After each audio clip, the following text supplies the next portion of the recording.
Hello everyone. Thank you for joining us today for a timely discussion on innovation and transformation financial services. I'm pleased to be joined by Leigh Pepper, Chief Product Officer at Aptitude Software, who will bring his valuable perspective on how financial teams can embrace new technologies and evolve their operating models to become strategic business partners. To set the stage, Leigh, what excites you the most about opportunities in front of financial teams? Cool. Well, it's great to be here, Olga, so thank you very much. So what really excites me about the opportunity for finance teams is that I think over the last decade, we've gone through this journey of lots of technology, lots of systems being moved into the cloud. And what that's really enabled is finance teams to really lower the cost of ownership. But what it hasn't really done is transformed how they use data, the ability and flexibility for them to get data off systems and be able to then use that to provide better insights, more valuable information for the wider business. It's also held up, I think, automation of their processes and their solutions in order to be more efficient and more effective as a finance function. So I think what really excites me about the opportunity for finance teams is this move to autonomous finance, which for me is the ability to be able to pull data in real time rather than in batch, be able to actually process that data in real time so that you can then provide that data as insights out to the wider business in more of a self-serve and efficient manner.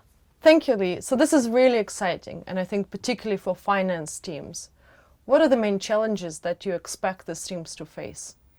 So I think the challenges are numerous, and they are mainly focused, I think, around the technology that they're able to work on at this point in time, how data is managed and processed from the source systems in the business all the way through to the finance teams, and then thirdly, the skills and capabilities that the finance teams require. So if I take the technology, at the moment, a large number of finance teams are working on quite legacy systems. Some of them were built, 40, 50 years ago, I hear, in some cases. And that really holds them back because effectively those systems are built to manage aggregated data typically. So what typically will happen is from the source system right back in the bank or in the insurance company where all the kind of customer transactions or things are being booked in market, those transactions will come through to the legacy kind of ERP or general ledger system. And what happens on the way is it comes through in a batch. And every time you kind of load that batch, you want to make that batch as efficient as possible. So you strip data away. And you only pass through the minimum amount of data that's required to be able to do that accounting and that kind of financial process. So by the time it gets to the finance team, they have the very bare minimum set of data at a very aggregated level. And therefore the ability to kind of trace back where there is any kind of errors or anomalies or the ability to provide insight right back to the source data is really, really challenging. And also the time that can take can also be very, very difficult. So that time from getting data from the source system, bringing it through into the ERP or the general ledger sometimes can only be done on a monthly batch. And that means if you think about it from a finance team's perspective, by the time you've got that data through on a monthly basis and then processed it and worked with it in order to do your accounting rules, provide your calculations, do your reporting out into the business, that lag, that lead time can sometimes be up to kind of 60 days. So the business is taking data that's almost a month out of date, 2 months out of date by the time it actually gets through into anything usable. And that's a real challenge for many finance teams to be able to actually provide real actionable insight. Interesting. So we know that actually speed is critical for innovation, right? And the setup that you described actually seems to slow down that opportunity for innovation through finance teams. Is there anything that you can think of that finance teams can leverage to increase that speed of innovation? Yeah, so I think there's two parts to it. So it's not always necessarily innovation, actually. Sometimes it's about the business needs insight and the business needs financial data to make the right decisions. In fast-moving markets, that's no good if it's 7, 14, 30 days out of date. It needs to be much closer to the real time and the point at which decisions need to be made. So that's the first thing about why it's really important to kind of speed up data for your business partners to be able to have the insight, to be able to make decisions in the right way. The second part about real time is actually about the way in which data gets processed. So if you're working on a system where data's coming in batch, typically you have to scale up that system and hold hardware if you're not managing it in a cloud environment where you can auto scale or scale up your systems very easily, which a lot of these legacy systems that have either been picked up from kind of on-premise and dumped in the cloud, they kind of are getting a lower total cost of ownership from the cloud architecture, but they're not leveraging all the cloud benefits in terms of scaling up and scaling down the architecture because the services aren't able to do it. So that means you bring in a big batch of data. It means you've got to leave all of that capacity ready to be able to process that data, which means it's quite costly to do that. So actually you end up kind of doing that on a very infrequent basis. So real time actually enables you to just pass data at a much more kind of, regular flow, which means you don't need to scale up your architecture as much, which means that you can do it at a much lower cost, which means that the total cost of ownership for a finance department is much more efficient. I just had a thought. I was wondering, for customers that, for example, let's say banking or insurance companies and finance teams within these organizations, they probably have a little less leverage than the product teams, right? How can they go about leveraging these technologies, right? How can they bring that near real-time decision-making or data consumption? So I think data management platforms are really, really important. So typically the way in which a financial institution will have set itself up is it'll have its source systems, so maybe its core banking system or its market system or its insurance platform, and basically the transactions off that will come into a big ERP system, a general ledger system. And we've talked about the aggregated data and the challenges of that. Effectively, what a number of finance teams have done over time is to actually put accounting hubs or finance hubs in between the ERP system and the source systems. And what that really enables you to do is to be able to get to a much granular level of data, because what you can actually do is take the kind of raw data off the source system, bring that into the accounting hub, and then process at what we call a sub-ledger granular level within those systems. Now, that approach has been going on for a number of years and has been very, very beneficial to finance teams that have had to implement large regulatory changes like IFRS 17 for insurance companies, for example, where they've been able to use that granular data and perform much more complex calculations on it in order to meet regulatory standards. Where we're at now is actually with the cloud technology and systems that are built using microservices and the data management, big storage warehouses and data lakes that are available. Instead of actually having to kind of pass that data as it comes through the system, you can actually bring all of that raw source data into a kind of data architecture and utilize a data management platform and an accounting hub to effectively take that data, perform your accounting rules on it, and then pass it through to these large ERP systems. But that means that what you have is full traceability of that data from the source, which is held within your data management platform, all the way through to the accounting entry. So that when you want to get insight or intelligence or do what they call drill back from the general ledger, you've got that full traceability and visibility in it. And in the past, I think finance teams and typically banks actually and insurance companies have always thought about transformation as big, large, one-off projects. And the reality is, over time, transformation in banks, particularly in product development, or in insurance companies in product development and their digital channels, has moved to much more agile methodologies, so much more iterative development. Now, where people kind of look at it in finance is to say, well, we have to make sure the data is correct. We can't do half-hearted minimum viable products that don't meet regulatory standards, for example, and that's entirely true. But what it doesn't stop you doing is actually slicing up your transformation into small slices that can show value in an iterative fashion.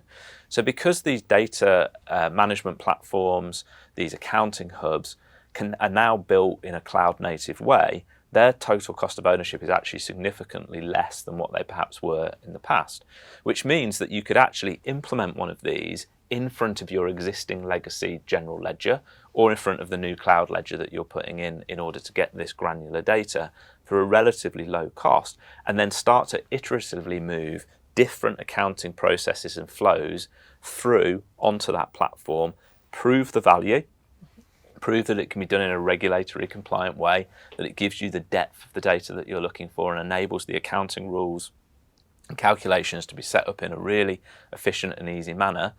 Do that, prove it, then move on to the next one. Then move on to the next one. Then maybe move on to a different business unit or a different function of the particular piece. But knowing that each time you do it, you're adding iterative value, you're saving cost in the organisation, both from the kind of processing cost, the level of manual processing that needs to be undertaken, because a lot of this implementation also automates the accounting processes at the same time, and also providing better service in more of a real time, or at least significantly less time than previously was happening around period end closes and those types of aspects back out into the business. So basically, highly regulated environment like financial services actually helps drive and foster changes and innovation for the industry. How should finance teams think about balancing the need to invest in new technologies and optimizing their existing stack? What's your advice about legacy modernization? Yeah, so I think the first thing is, in any business, technology should not be implemented for technology's sake. And I think sometimes there can be a bit of an approach of, oh, okay, there's this brand new shiny thing, we have to put it into the business. And that comes from the technology teams without any real kind of use case of what that's going to do in terms of driving efficiency or driving out a kind of business case. So I think the really, really important thing around the use of technology is identifying how that new technology is going to optimize not just the cost of the technology itself, but the actual processes that sit within the business. So what can it automate? Where can it take out manual processing? Where can it make things more efficient and take out overhead of individuals having to perform that activity? And then how can you redeploy that human capital into more value-adding activities? So I think when finance teams start to look at, okay, well, do we invest in new modern technology? It's about the overall business case, not just about the technology cost. It's about the overall cost to the business and the value that they can create from that change. So in terms of how do you go about augmenting around legacy technology, that I think we answered, we talked about previously, is really about thinking about, well, what's the kind of legacy technology doing? What can you maybe leave within that legacy technology stack because it does it pretty well, maybe does it already in a semi-automated fashion? And then how can you actually put layers around that to create innovation or optimization of particular processes? I mean, you can put a kind of data management platform or an accounting hub between source systems and an ERP, for example, that can often drive a lot of efficiency and innovation into a business. So we mentioned cloud, right? That does help speed up the processes and bring that change and innovation to organizations. How about technologies that are top of mind for many executives, AI/ML, for example? What role do you see this new technology play for financial services and specifically finance teams?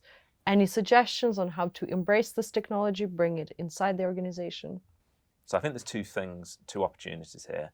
AI has the potential, alongside machine learning, to make a material difference in the operations of how a finance team functions. So whether that be optimizing how you do reporting in terms of being able to pull together reports in an automated fashion and using Gen AI to provide insight over the top of that reporting, whether that be using it for anomaly detection in order to be able to make sure that in the source data and the accounting data that's coming through, that there aren't anomalies, which can be quite difficult. You can kind of typically do data validation quite easily to see, is it the right data in that particular field, or is it being structured in the wrong way? But often the value of that data, is it the right amount? Is it coming in the right, has the right number of those particular types of transactions come through? Like, that's real good use cases for anomaly detection and machine learning models. So there's lots of very strong pinpointed AI opportunities that will really help to rationalize processes in the finance teams and make them more efficient. How do you actually get there though?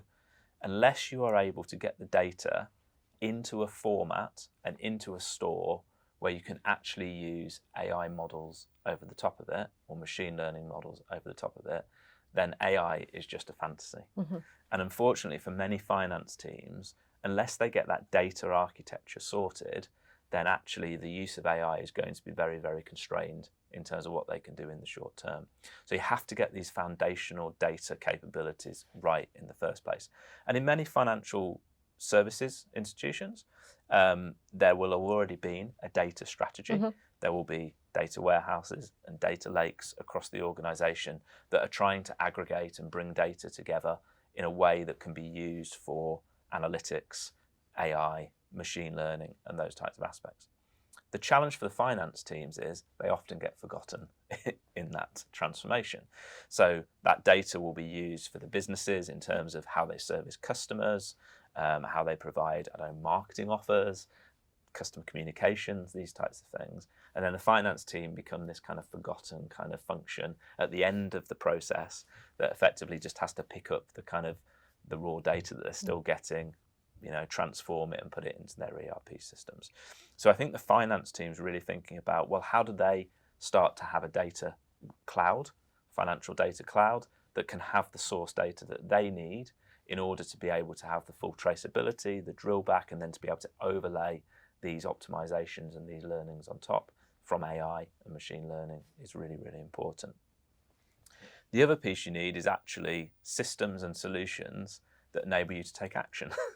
So unless you can actually have workflows and solutions that pass the data through and are able to be configured to be able to do certain activities at certain points in the accounting process in a really easy fashion that finance users can control themselves without relying on IT, being able to put points in where AI and machine learning may help in that process to automate is going to be very, very difficult.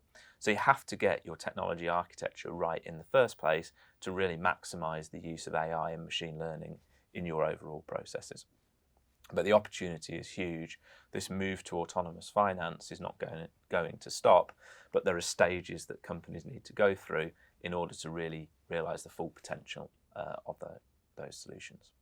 I feel there is a great opportunity for finance team and technology teams to partner together to find those early use cases, right, that are valuable for the business, for the customer, that they can pilot together, see the results, and then scale them across organizations. Yeah, absolutely. And I think this partnership between technology and finance is really, really important.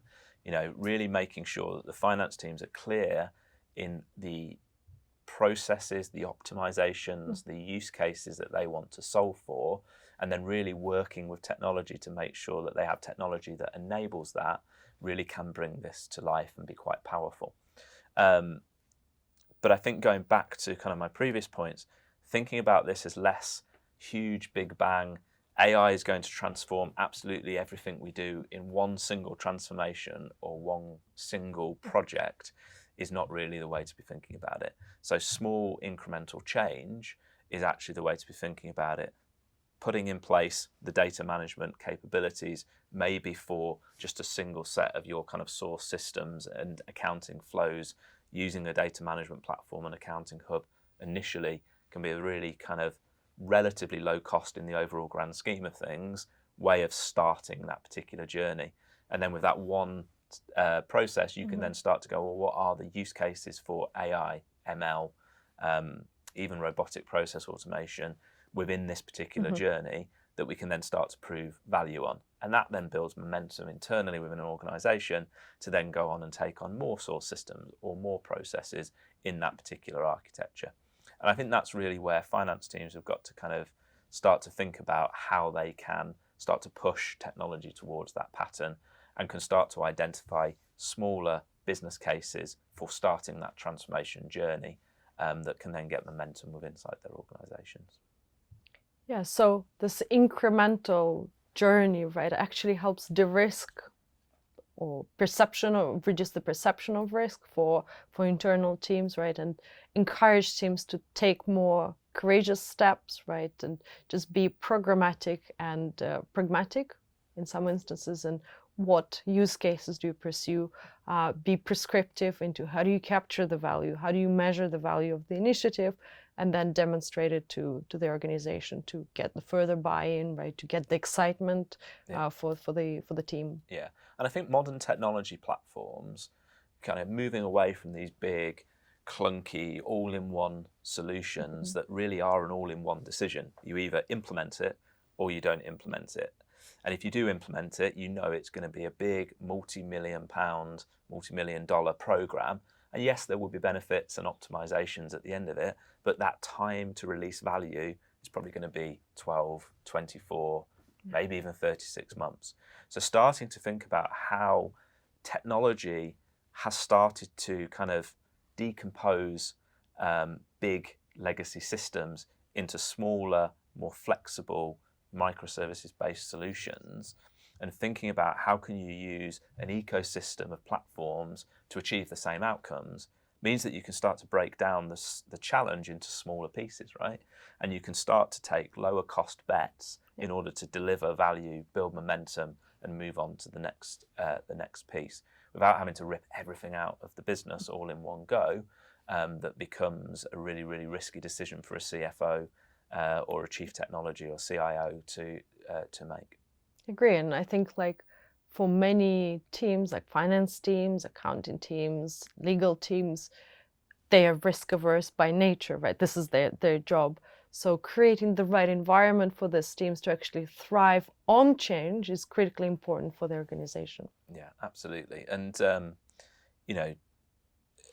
change management of these pieces is always really, really challenging, especially in organizations where you've got all of these legacy systems, all of these different data architectures, and it becomes really difficult to try and piece together everything all at once into a cohesive solution. So actually picking out the most common use cases or the most complex use cases or the processes that are currently causing the most manual intervention and starting to think about, okay, well, which use case do we start to think about? How do we leverage a source system, a data management and accounting hub type of platform going into our bigger general ledger solution, so that you can start to take, okay, well, which ones add the most value? Which do we take first? And then over time, you can then start to hollow out your general ledger and your ERP system, because you can start to say, okay, well, actually, we don't need to do as much processing as what we did in our general ledger now, because actually the accounting hub and the data management platform is doing a lot of that in a more automated fashion with greater granularity of insight and better reporting. So over time, we can start to kind of move more and more into that kind of architecture and away from this kind of end system aggregated solution that gives very little insight, very timely, very time inefficient, very batch orientated solutions. One of the big technology changes, though, that is a kind of a chicken and egg situation is the source systems. So for finance, you could argue and say, well, there's no point finance moving to real-time processing and reporting until the source system is real-time feed, whether that be API, event-orientated, or even micro batches throughout the day. But I would say that's the wrong way of thinking about it. One, because I think you can make optimizations in your total cost of ownership by processing what you do get in whatever fashion in a timely manner, because I've talked about lower compute, lower memory that's required within your actual technology stack. But also it means you can get the insight to the business quicker. You can close your period ends quicker if you're able to process your bit of the process in a real-time fashion. The other reason why I think finance teams should be first movers on the real-time estate is because the reality is those source systems over time are going to get replaced. We're seeing core banking systems now moving to the cloud, becoming more real-time, which means that if they're doing real-time transactions out from the core banking system, they're going to expect a finance system that can take real-time transactions. So be ahead of the game, be ready for that change that's coming. And over time, more and more systems, whether it be the HR system, whether it be the capital market system, the insurance system, all these things are going to start to move to real-time, because ultimately in digital transformation, that's where you start to drive and deliver value. So finance teams can be ready for that transformation that's coming downstream. What that will also mean And what these kind of data management and accounting hub platforms enable is that if the business is launching new products, often what you find is there's lots of transformational change to get that new product launched in the business, and then finance becomes the forgotten friend. And what happens is finance then become a lag on the project because they've got to go into their accounting system, they've got to put the rules in, they've got to put the changes in, they've got to make sure the regulatory reporting is there that's appropriate, or the accounting standards that are needed, if it's an insurance policy, for example, or a lease or a lending product, and they become the long tail in the project. Whereas actually, if you can put this new kind of architecture in place, where actually you can seamlessly take raw source data, you can very easily configure through an intuitive user interface the workflow that's required for the accounting rules and the accounting treatments and the processing of those particular journals for that new product. You can be the part of the program that's kind of ready, waiting for that new product launch, rather than the laggard kind of holding up the project often at times. So I think this CFO move to be ahead of the curve in terms of the technology of perhaps the wider organisation and ready for that real-time change is something that finance teams can embrace over the next kind of 12 to 18 months. And we also know that the speed to react to customer demand, right? It's critical, right? How fast can you ship a new feature? How fast can you iterate on your product? Or how fast can you get a new product altogether out to the market? That's critical today because we know that customers change their minds quickly, which is wonderful, right? We are customers always, right? So I think it is really important to keep that in mind when we think of overall transformation, that finance are not just signing off, right, on a particular project, right, or just delivering their core function. They're actually supporting these initiatives and enabling them to help this innovation is also very important. Yeah, I mean, let's think about what's happened over the last 12 months in the interest rate environment, right? We've gone from record lows on interest rates to more kind of long-term norms in the interest rate market. Now, if you're a finance function that's gone through a process where over a couple of months interest rates have gone kind of from 1% to maybe 3 point something percent, and you're providing reporting based on 30 days before, yeah, all of your forecasts, all of your views on, I don't know, your kind of liquidity, your capital positions, your deposit holdings, all of that is going to be out of date, right?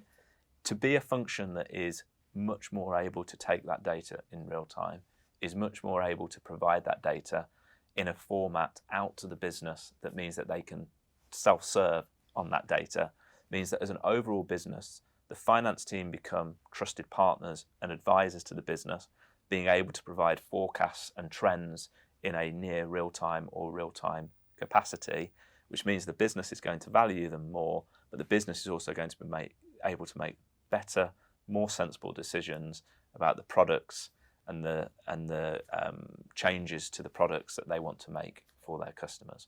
And I think that kind of whole end-to-end process flow and looking at how you can optimize and make that work so that you can get that data in a near real-time fashion out to the business is really, really important and can be a market differentiator for financial services businesses and, you know, for finance teams within them.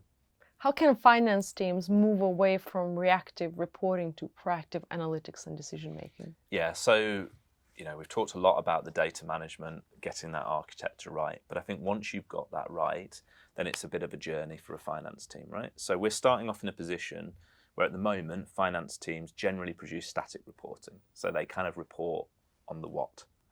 And that has quite a lot of kind of manual process around it. And I think there's a lot of opportunity initially for a finance team to go, okay, so we've got the what, we've got the data in a good place. How do we automate that reporting? How do we dashboard it? How do we make it more self-serve for our end users? How do you use maybe AI chatbots to be able to provide more insight and data on top of that? So once you've got the what, actually you then need to move to the next level, which is, okay, so if we know what happened, how do we move to why it happened? So starting to provide a greater level of insight on the data that has more traceability back to some of the source data and the trends that have been seen coming through on that static reporting. So starting to answer, okay, well, that's what happened. This is why we happened. These were the trends of the source data that we saw. Once you have those two aspects, I think it's then starting to think about, well, what's the data science that we need to use? What's the tooling we need to use to start to forecast more accurately? So how do we use the trends from the source data over time to perhaps provide predictive kind of analytics around what may happen in the future? How do we augment that with additional data sources that can be external perhaps to our platform or our system? How do we bring that into our data architecture? How do we make sure that our data platform is interoperable using APIs to pull data in where we need to augment data to provide a better predictive analytics capability and forecasting capability? So if I have the ability to say what I'm reporting on, if I have the ability to say why this thing happened, and then I have the ability to use trends and data to say, and this may happen in the future, then I need to move to the next stage, which is, okay, I'm going to provide you insight and recommendation. So perhaps AI is part of that in terms of automating and being more generative in terms of its recommendations and insight. But also that's a really important role for people within finance to be able to use that information and be much more on the front foot in terms of recommendations that they are undertaking. And then the final stage, which would move us to autonomous, would be, okay, I know the what, I know the why.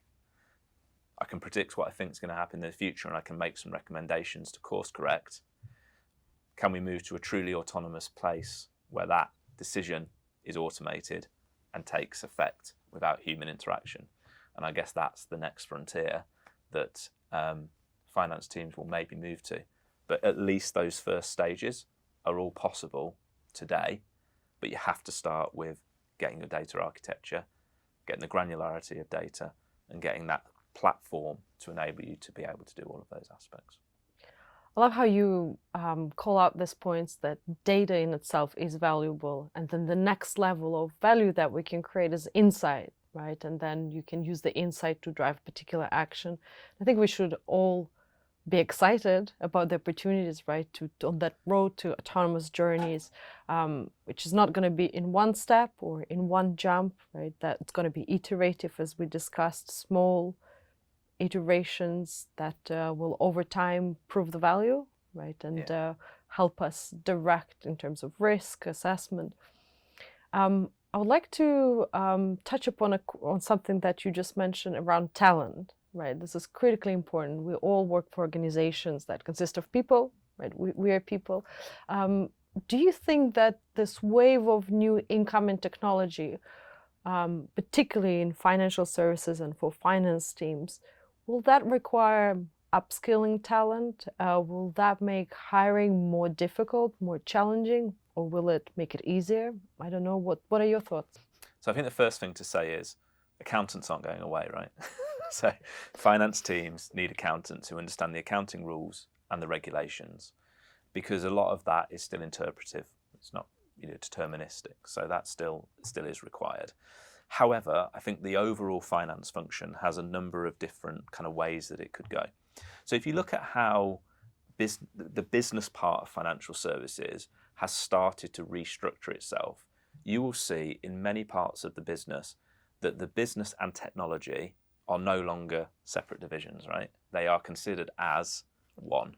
Yeah. So I want to deliver a product.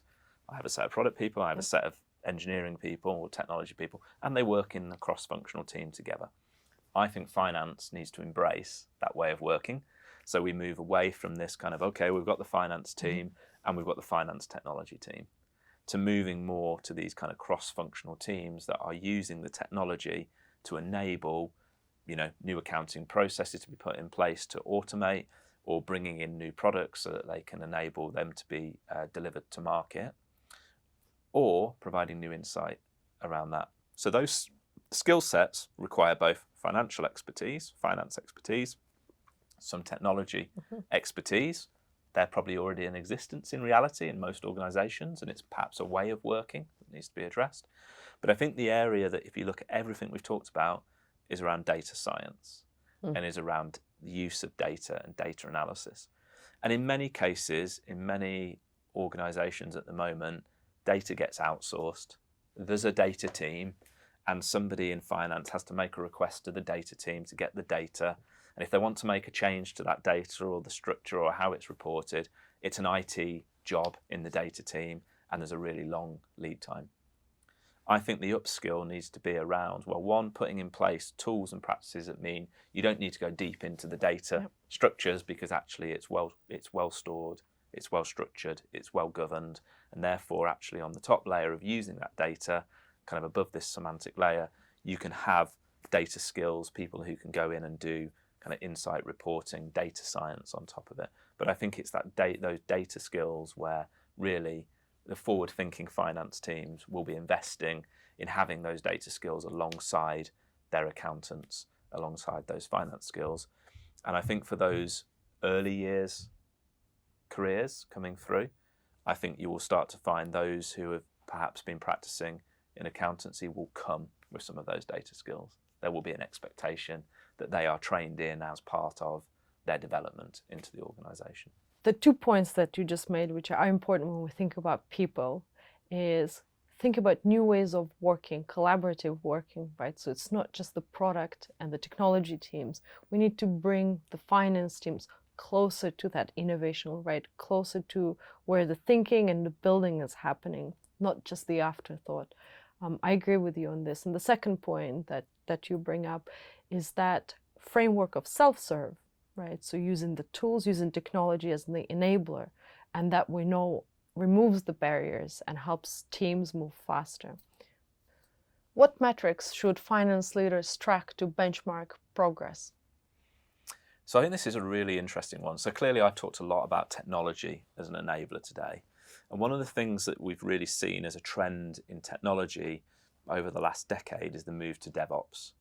And DevOps are very, very clear on how they measure success of engineering teams through the DORA metrics. So how often do you deploy software? What's the change failure rate in that software? How quickly can you get that software back up if it fails? Those types of metrics. And I think finance leaders need to start thinking about things as a set of very similar benchmarks. So what could the financial operations benchmarks be that enable you to say, actually, we are well advanced in our transformation journey. We are a best-in-class kind of finance function. So I think there are 4 metrics that closely mirror the DORA metrics that finance leaders should start to use to benchmark whether or not their finance function is moving to autonomous finance. And basically the first one is, what is the regularity of data between the source system and your general ledger, utilising the technology that sits in between? So that if it's at the moment, monthly, best in class would be real time. Yeah. So can you get that measure in place? I think the second one is, if you start to look at automation of your processes, what percentage of the transactions that you process have a failure rate where they have to have a manual intervention? Yeah. If you can get best in class to, less than 5% of your processes require any manual intervention, then that's probably pretty good. Maybe you can get that even higher with AI, machine learning over time. I think the third one is then time to period close. How quickly does it take you from your end of your period, whether that be monthly, to close the books and provide the reporting? At the moment, some companies, 60 days, probably the most, 14 days, best in class, real time. And then finally, what is the percentage availability of reporting and insights to the wider business and stakeholders that can be self-served? So rather than relying on finance to produce reporting, be the interpretation layer, have to go out to the business, what percentage of that reporting, that insight can you make self-serve and used by the business themselves? I think if you can benchmark those 4 metrics against what you do internally currently and what best-in-class finance teams could do, I think that would give you a very, very good indication of whether you're on the right journey towards transformation. Very exciting journey, I think, ahead of finance teams in financial services, not only can they bring the technology to improve their core processes, their business as usual, but I think it's also an opportunity to create an engaging working environment, right? Opportunities for growth, for development outside of core finance. I think this is a very exciting opportunity. Yeah, I don't think anybody wants to spend their days trawling through spreadsheets, looking for errors and issues and building out complex calculations in Excel, right? I think people want to be doing really exciting stuff that's providing insight into a business, looking at the strategic direction and helping to be trusted advisors. And I think that's where finance teams ultimately want to get to. If you'd like to find out more about digital transformation for financial services, please reach out.